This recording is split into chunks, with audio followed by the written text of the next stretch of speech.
Shalom Uvracha. Nossa Parashá fala sobre a entrega da Torá. E a primeira pergunta que podemos fazer, diz o Midrash que Abraão convertia os homens, Sará convertia as mulheres, e Abraão montou uma tenda no meio do deserto, abriu a tenda para 4 lados. Cada pessoa que entrava na tenda dele, Abraão ensinava para ele, ensinava o que é Deus, ensinava como servir a Deus. Então, se a Torá só foi entregue na época de Moshe Rabbeinu, 430 anos depois disso, então, o que Abraão ensinou para aquelas pessoas? E outra coisa, está escrito que Yaakov, ele estudou na Yeshiva de Shem e na Yeshiva de Ever. E na Yeshiva de Shem se estudava Halachá, se estudava a lei. Na Yeshiva de Ever se estudava Kabbalah. E como pode ser que já tinha Yeshiva de Shem e Yeshiva de Ever? Shem era o filho de Noach, Ever era o neto de Noach. Como pode ser que Ever, desculpa, era o bisneto de Shem? O Adão falou que é por causa da Eva, a Eva falou que é por causa da cobra, eu quase que falo que é por causa do trânsito, mas aí me lembrei, então não é por causa de nada, é por causa que eu me atrapalhei mesmo, por causa que eu me atrapalhei, não é por causa do trânsito, por causa de nada. A pessoa, quando justifica, é a pior coisa do mundo. Mas vamos voltar então. O Shem, o filho de Noach, tinha uma yeshiva, diz o Midrash, onde se estudava lá a parte revelada da Torá. A parte revelada da Torá está ligada sempre à lei na prática. O Ever, que era o bisneto de Noach, tinha uma yeshiva onde se estudava Kabbalah. Kabbalah é o lado alma da coisa. Não é o remédio na prática, vamos dizer, mas é a bula do remédio. É assim, o que tem por trás disso, qual é o agente ativo, né? Então, na prática, nosso patriarca Yaakov, ele estudou na Yeshiva de Shem, estudou na Yeshiva de Ever. E como pode tudo isso ter acontecido antes da Torá ter sido dada? E o que é essa Torá que foi dada? E agora vamos analisar o que vem a ser a entrega da Torá.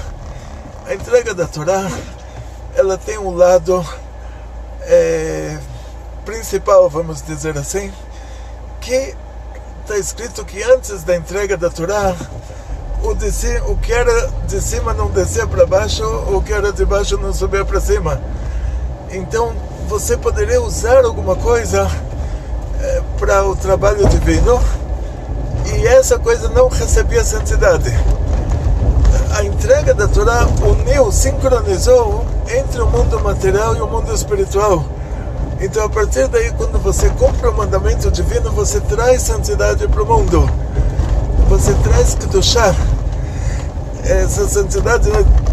Qualquer idolatria usa essa palavra também, não confunda, né? Aqui a gente está falando sobre Kedushá, sobre santidade de verdade. Então, na prática, voltando para o assunto principal do Matan Torá, foi a fusão entre o mundo de cima e o mundo de baixo, e a consequência final disso vai ser que o principal da revelação divina não vai ser nos mundos superiores, mas depois que os mortos antes dos mortos ressuscitarem, o principal da revelação divina vai ser aqui nesse mundo, e por causa disso os mortos vão querer ressuscitar. Quer dizer, os mortos não, que diz o Zohar que o Tzadik, quando ele falece, ele se encontra em todos os mundos muito mais do que ele se encontra na hora que ele está vivo, que ele está limitado pelo corpo. Depois que ele já sai desse corpo material, ele recebe no paraíso um corpo espiritual. Isso já limita ele menos. Assim, infinitamente menos, vamos dizer assim, muito menos, mas esse muito é muito desproporcional.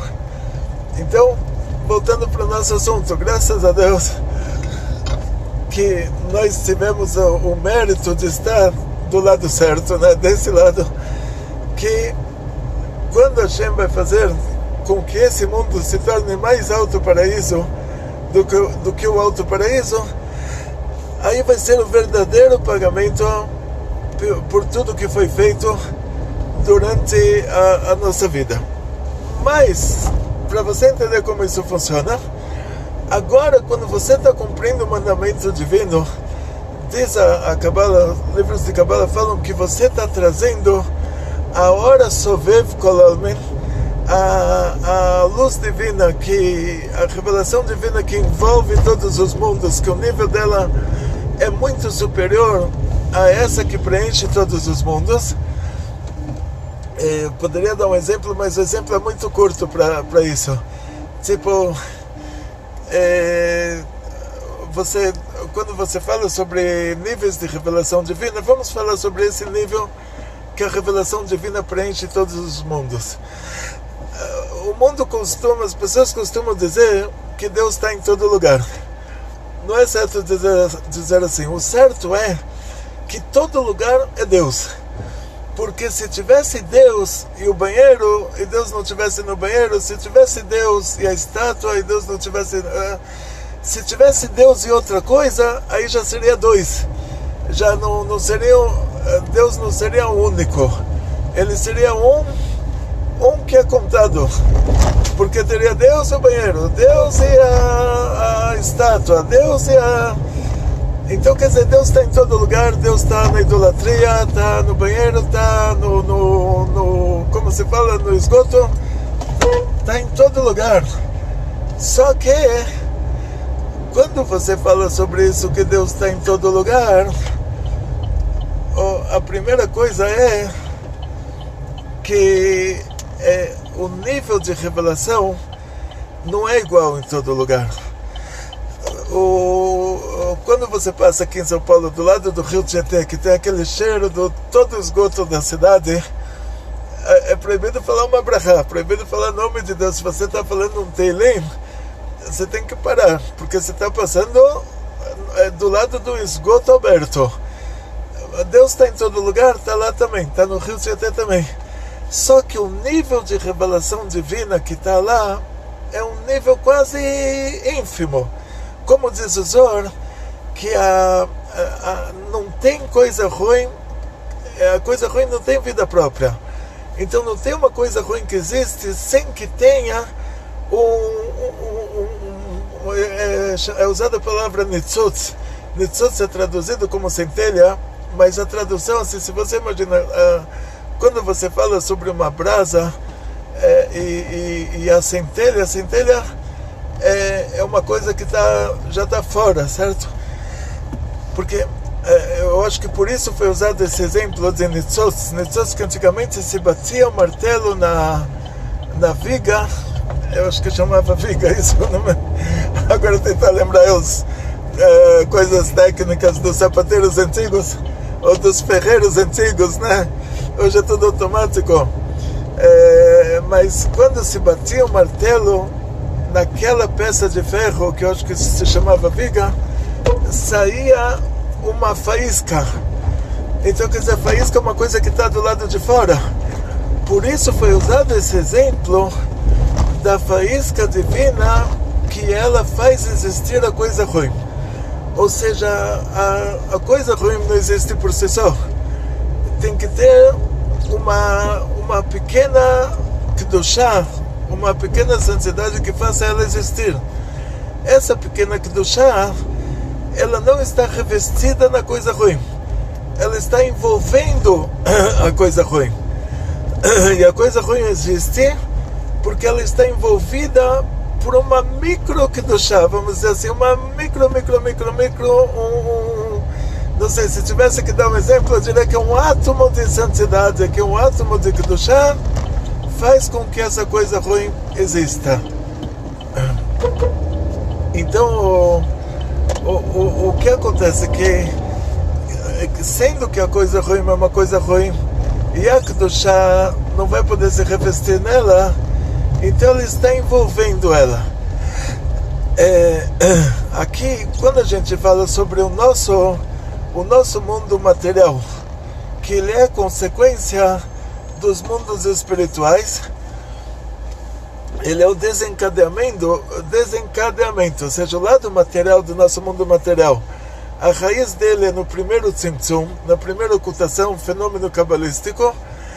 O lado espiritual do nosso mundo material é um desencadeamento do mundo de Atzilut. E novamente, a Or Sovev, que é ligado ao nível superior antes que a luz estivesse, vamos dizer, a luz como exemplo, a luz divina se revestisse nos receptáculos, nós temos o que chamamos de Or Sovev, a luz envolvente, que ela envolve todos os mundos. Esse é o maior nível quando a gente diz o maior nível de revelação divina, não dá nem para chamar isso de uma revelação, mas vamos dizer assim, o maior nível de divindade é essa luz que envolve todos os mundos. Como a coisa ruim só existe porque um pouquinho da Kedushá, um pouquinho da santidade está envolvendo ela, todos os mundos existem porque essa grande luz divina, como exemplo de luz, está envolvendo todos os mundos. Então tem a Or Sovev Kol Almin, é a maior revelação divina possível e imaginável. E depois vamos para um nível mais baixo, que é chamado de Or Memale Kol Almin, que ela preenche todos os mundos, já é um nível mais baixo. Quando nós falamos luzes dentro de receptáculos,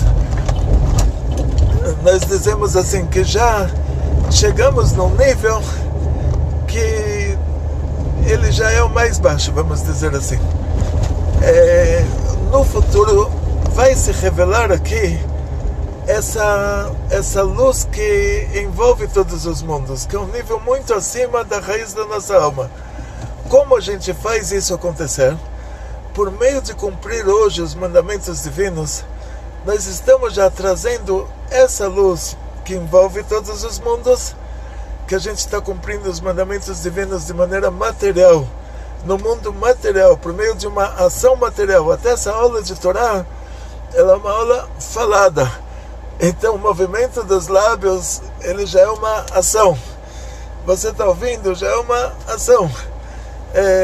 Então o fato da gente estar mexendo com o mundo material para cumprir os mandamentos divinos já está pegando essa luz que envolve todos os mundos, que ela está ligada à raiz do material, mas é uma raiz bem infinitamente distante, mas é a primeira raiz do material, essa luz que envolve todos os mundos. E quando você fala sobre trazer essa luz que envolve todos os mundos para dentro dessa luz que preenche todos os mundos, aí nós estamos construindo já o paraíso futuro, nós estamos já construindo o mundo que vai existir depois da ressurreição dos mortos. Que aí todas as almas de todo mundo que está no paraíso vai querer descer para cá, porque aqui a revelação vai estar maior, porque vai ser essa revelação que envolve todos os mundos, que não existe nos mundos de cima, no baixo paraíso, no alto paraíso, e nós vamos poder usufruir dela, porque ela vai estar revestida nessa luz que preenche todos os mundos, que dá para nós o acesso para que a gente possa usufruir dela. Então esse que é o detalhe, assim, vamos dizer, nós agora, por meio do cumprimento dos mandamentos, nós estamos construindo o nosso próprio paraíso futuro. Isso foi o que aconteceu na entrega da Torá. Antes disso, não existia isso, quer dizer, tudo era teoria. Quer dizer, Abraão, nosso patriarca, ele explicava para as pessoas o que é Deus. Yaakov, nosso patriarca, ele estudou na Yeshiva de Shem, ele estudou na Yeshiva de Ever, mas tudo que eles fizeram não trouxe santidade para o mundo. Não trouxe, o que quer dizer não trouxe santidade para o mundo? Não trouxe a revelação dessa luz que envolve todos os mundos para dentro da luz que preenche todos os mundos. Ou seja, essa revelação não aconteceu. Essa revelação só acontece na hora que, por meio da entrega da Torá, acontece a fusão entre o mundo de cima e o mundo de baixo.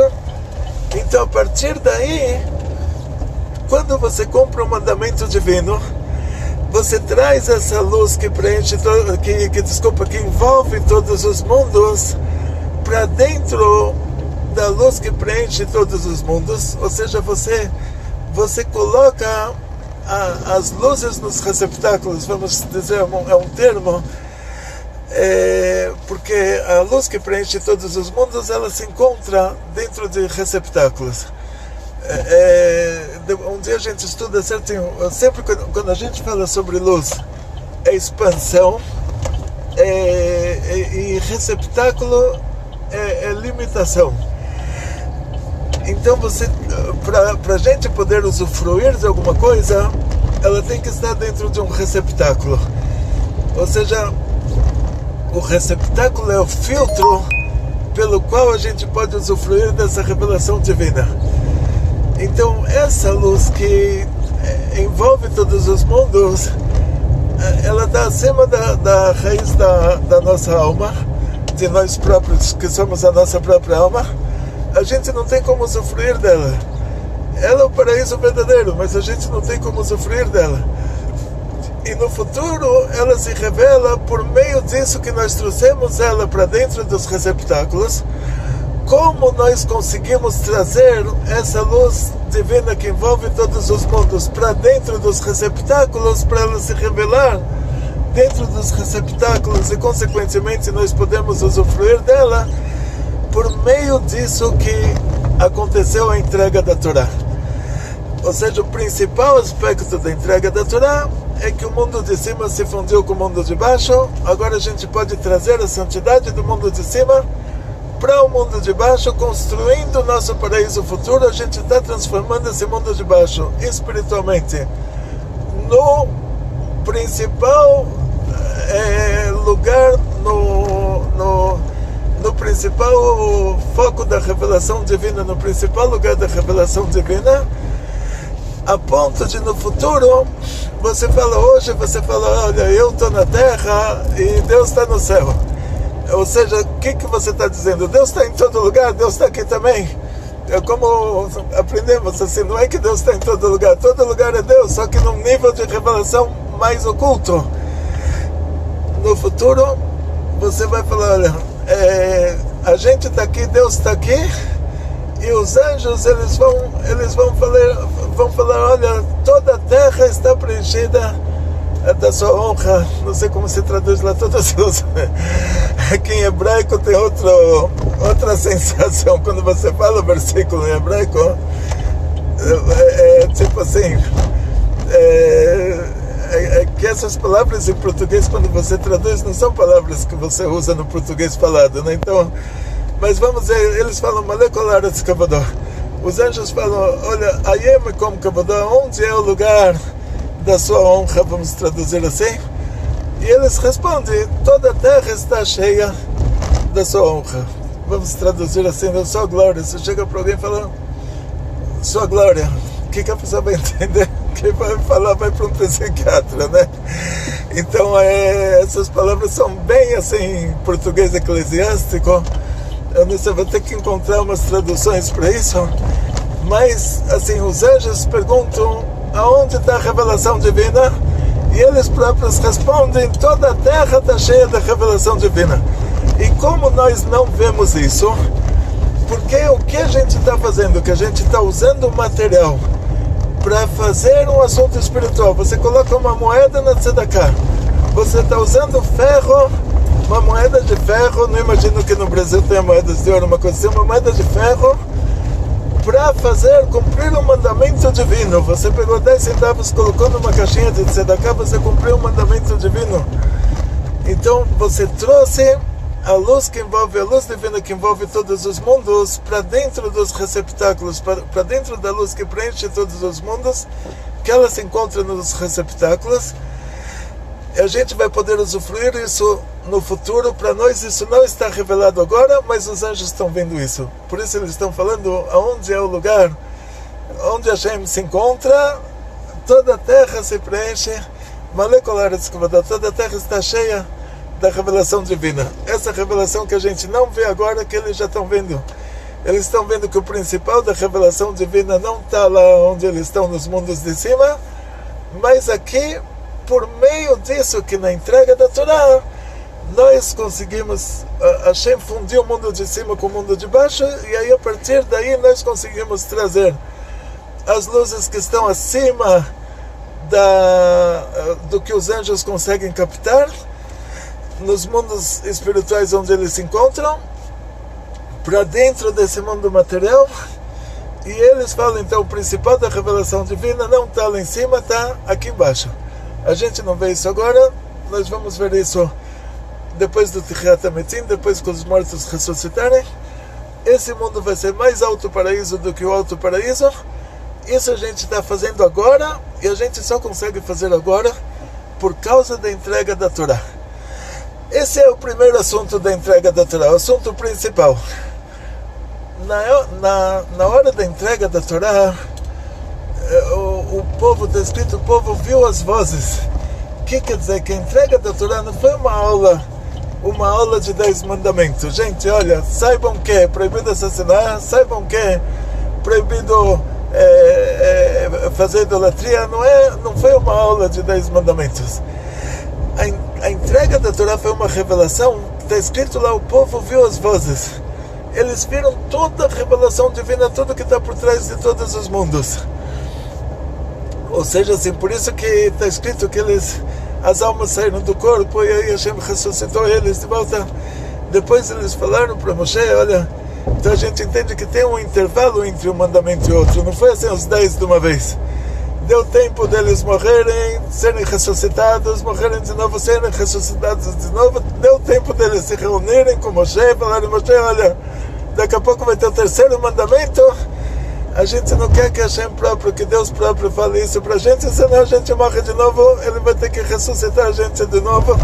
E vai saber se o milagre vai acontecer. Então, quando te acontece um milagre, você tem que agradecer, mas não falar, olha, então agora eu já vou fazer isso sempre, porque sempre vai acontecer um milagre. Então eles falaram, vai saber se da terceira vez a gente ressuscita ou não. Então eles pediram para Moshe, você fala para Hashem, e Hashem, ele fala para você o terceiro mandamento a partir do terceiro, e você fala para nós. Isso que foi a continuação, a partir do terceiro mandamento. Quer dizer, eles tiveram tempo de falar para Moshe, você recebe o mandamento de Hashem e você repassa para nós. Então Hashem falava o mandamento para Moshe e fazia um milagre, que a voz de Moshe era ouvida por todos. Eles eram milhões de pessoas, o milagre foi muito grande. Está escrito, quando o Mashiach chegar, vai ensinar o povo inteiro Torá. O mundo inteiro ele vai ensinar, na verdade. Antigamente a gente imaginava realmente que também ia ter um milagre desses. O Mashiach ia falar e todo mundo ia ouvir, como Moshe falou e o povo inteiro ouviu. Agora a gente já vê que eu estou falando aqui e vocês estão ouvindo aí. Então hoje já ficou uma coisa simples. Chegamos na ONG Centro da Cultura Judaica, olha, você teve o mérito de estar no final da aula. Centro da Cultura Judaica, mostra para eles aqui. Mostra para eles o que está acontecendo. Mostra para eles o Centro da Cultura Judaica. Esse aqui é o Centro da Cultura Judaica. Depois de 20 anos, nosso rabino pode entrar com o carro. E agora a aula do Campo Fechado, né? Agora, Atzlachá, Briut, Panassá, Bechefa. Teve muito sucesso, muita saúde, muito dinheiro, muitas felicidades. Agora vamos para a aula presencial. Kol Tov.